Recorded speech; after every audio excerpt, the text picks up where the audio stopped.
Hello friends, मैं लक्ष्मण सिंह। मेरे YouTube channel GK मस्ती में आप सभी का स्वागत है। आज हम आए हैं आपको लेकर चैप्टर नंबर 9। तो चैप्टर नंबर 9 में हमको पढ़ना है प्रगति और समाज। चैप्टर का क्या नाम है? प्रगति और समाज। और इनके लेखक कौन है? इनके लेखक है नामवर सिंह। इनके लेखक कौन है? नामवर सिंह।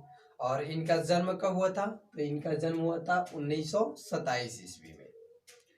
चलिए, वीडियो शुरू करने से पहले मैं आपको बताता हूं कि वीडियो अगर आपको पसंद आए तो लाइक शेयर जरूर करिएगा और मेरे यूट्यूब चैनल जीके मस्ती पे बने रहिएगा। और आपके साथ जितने भी 12th में आपके दोस्त हैं या आपके भाई बहन हैं उनको बोलिए ये वीडियो देखने के लिए, और उनको हिंदी में अच्छा मार्क्स लाने का मौका भी मिलेगा। पहले मैं सोचा हूँ कि ऑब्जेक्टिव आपको बता दे और उसके बाद फिर मैं सब्जेक्टिव का वीडियो बनाकर डालूंगा, ठीक है ना? तो चलिए पहले शुरू करते हैं हम। पहला क्वेश्चन है प्रगीत और समाज क्या है? ऑब्जेक्टिव क्वेश्चन में आपसे बोला जा रहा है कि प्रगीत और समाज क्या है। प्रगीत और समाज क्या है? तो ऑप्शन ए में दिया है लेख, बी में है पत्र, सी में है एकांकी और डी में क्या है? आलोचनात्मक निबंध। तो यहाँ पे आपका ऑप्शन नंबर जो डी है क्या है? आलोचनात्मक निबंध। निबंध है लेकिन वो कैसा है? आलोचनात्मक निबंध है, ठीक है। तो यहाँ पे आपका ऑप्शन नंबर डी सही होगा। उसके आगे है कविता की नए प्रतिमा के रचनाकार है। जो कविता है इसकी नए प्रतिमा की रचनाकार कौन है? बोला जा रहा है कि जो ये कविता है इसकी जो नई प्रतिमाएं हैं इनकी रचनाकार कौन है? ए में दिया है नामवर सिंह, बी में है मोहन राकेश, सी में है अज्ञे और डी में क्या है? अरुण कमल। तो यहाँ पे जो आपका ऑप्शन ए है वो क्या है? वो है नामवर सिंह। तो आपका ऑप्शन नंबर कौन सा सही होगा? ऑप्शन नंबर ए आपका सही होगा। प्रतिमान की रचनाकार कौन है? नामवर सिंह है। उसकी आगे है प्रगीत और समाज शीर्षक निबंध के लेखक कौन है? यहाँ पे बोला जा रहा है कि जो प्रगीत और समाज है ये क्या है? ये चैप्टर का नाम है। इनके निबंध के लेखक कौन है?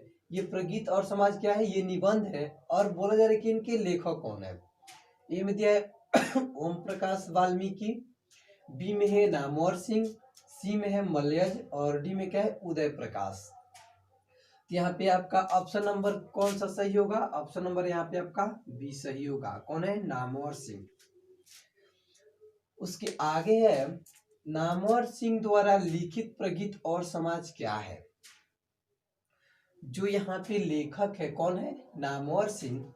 और इनके जो यहाँ पे कौन है? नामवर सिंह। और इनके द्वारा जो लिखित प्रगति और समाज नाम दिया गया है वो क्या है?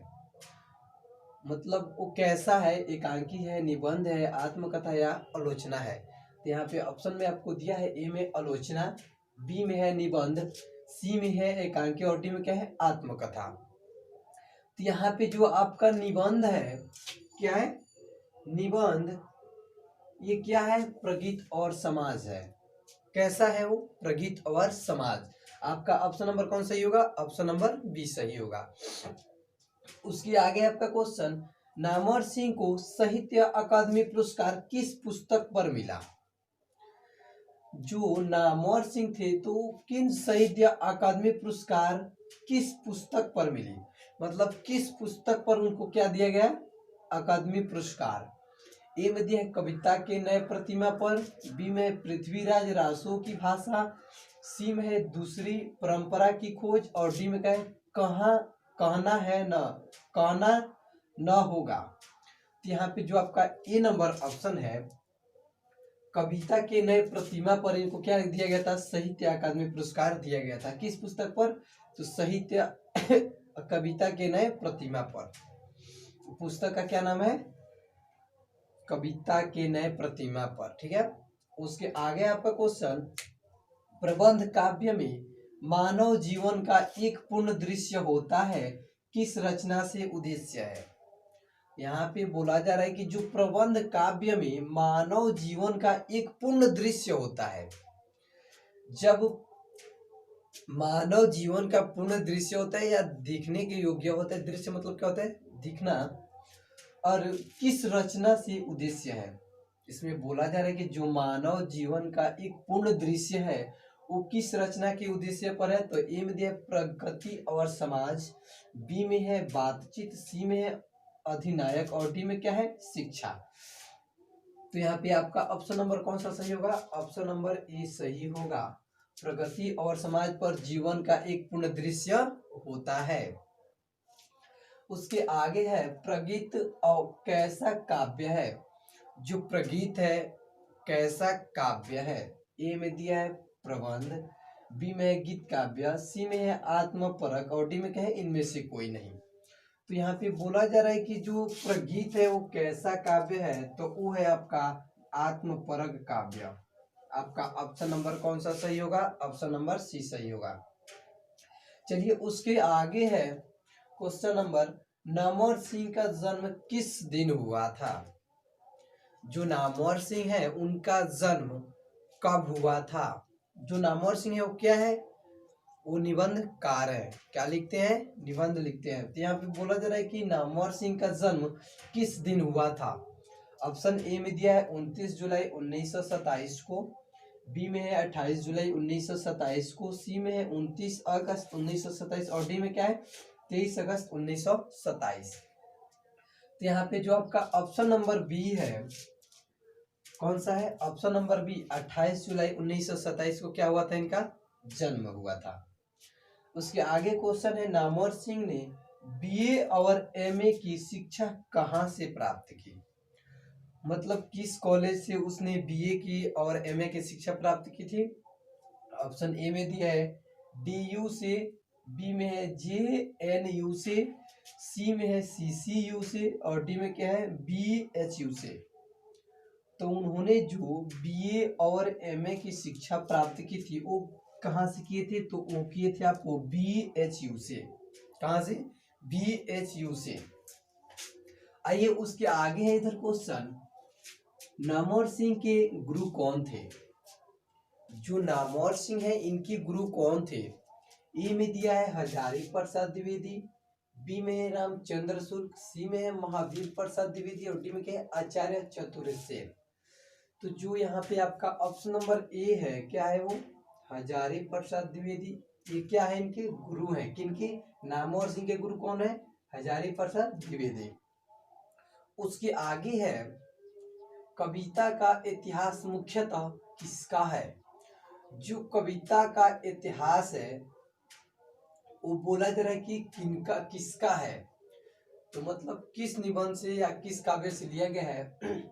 ए में दिया प्रबंध काव्य से, बी में गीति काव्य, सी में प्रगीत मुक्तक और डी में क्या है इनमें से कोई नहीं। तो जो यहाँ पे आपसे बोला जा रहा है कि कविता के ऐतिहासिक मुख्यतः किसका है, तो वो है आपका प्रगीत मुक्तक। क्या है वो, प्रगीत मुक्तक। आइए उसके आगे है क्वेश्चन,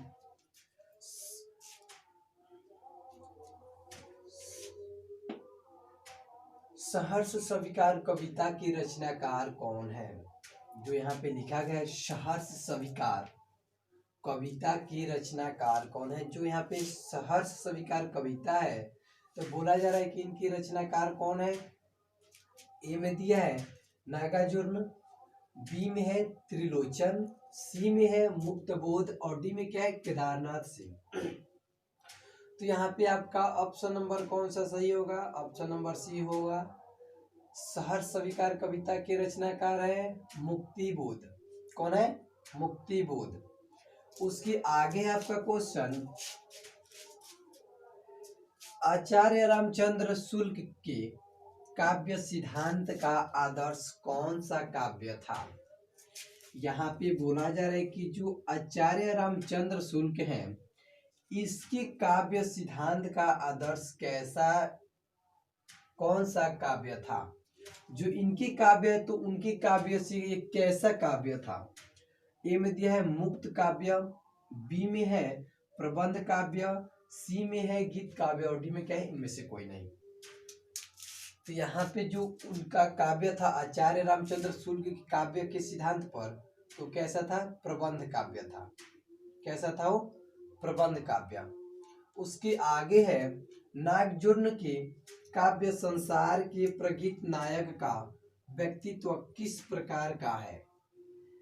यहाँ पे बोला जा रहा है कि जो नागजुर्म के काव्य हैं वो संसार के प्रगीत, जो संसार के प्रगीत नायक का व्यक्तित्व किस प्रकार का है। ए में दिया है मनोमौजी, बी में है गंभीर, सी में है कपटी और डी में क्या है, निष्कचवा फक्कड़। तो यहाँ पे आपका ऑप्शन नंबर कौन सा सही होगा, डी नंबर होगा। कौन सा होगा, निष्कचवन फक्कड़। आपका लास्ट क्वेश्चन है, सच्चे अर्थों में प्रगीतात्मकता का आधार क्या है। बोला जा रहा है कि जो सच्चे अर्थ होते हैं उसके प्रगीतात्मकता का आधार क्या है।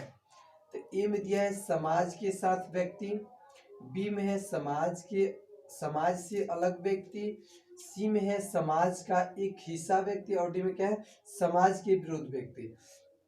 तो यहाँ पे जो सच्चे अर्थ में प्रगीतात्मकता का आधार क्या होता है तो वो होता है समाज के विरुद्ध व्यक्ति। चलिए आपको हम आज बता दिए प्रगीत और समाज, इनके लेखक कौन है, तो है नामवर सिंह। का जन्म कब हुआ था, 1927 में। ये वीडियो आपको पसंद आया हो तो लाइक शेयर जरूर करिएगा और मेरे यूट्यूब चैनल जीके मस्ती पे बने रहिएगा। कल मिलते हैं चैप्टर नंबर 10 में, ठीक है ना। Thank you. ये वीडियो आपको पसंद आए तो लाइक शेयर जरूर करिएगा और मेरे यूट्यूब चैनल जीके मस्ती पे बने रहिएगा। Thank you.